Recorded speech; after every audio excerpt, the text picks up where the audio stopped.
Okay, so I'm gonna be that dude, and I know that nobody should listen to me, and you shouldn't either, but these are my thoughts about it. I think one of the things that he doesn't really address is the importance of alignment to a release without pluck. So this is what I'm talking about. So if you have like basically a sort of a parallelogram sort of structure, when you release and you rotate this backwards, right?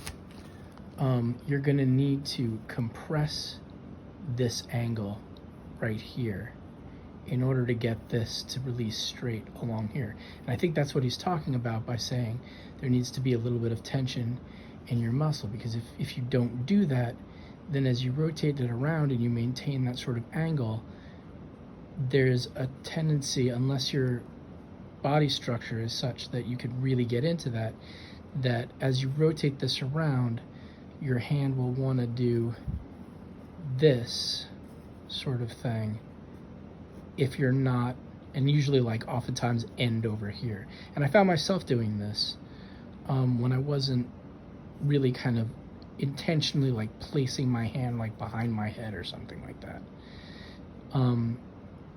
So that's what I kind of felt. And by intentionally placing my hand back there, I was putting that tension in there. But if you take into the concept that you want as little tension anywhere as you possibly can, I think that going, and I know I probably talk more than I should about this, but if you really are able to get this sort of thing, and again, a lot of it depends on your body structure, but if you can really get into this sort of orientation with your back, there's really no place else for this rotation, even maintaining that same angle without having to squeeze this in. As you rotate that back, your hand is just gonna go straight back this way because this shoulder is already back. See what I'm saying?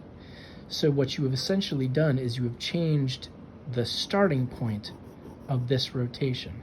So if this rotation starts here, right, then this rotation starts at that angle. Do you see what I'm saying? So when you release it around, you don't have to add that additional pressure to keep your hand in because you've already squeezed yourself into this structure. So the way I think about it, and I'm not trying to discount anything he says, and I think that maybe this is what he's talking about, direction, right? Like that's kind of what he's talking about. But you can get that without adding undue pressure that's just gonna make everything else more frazzled. So anyway, that's just what I'm thinking. What do you think about that? Am I full of shit, or does that make sense? Okay, thanks.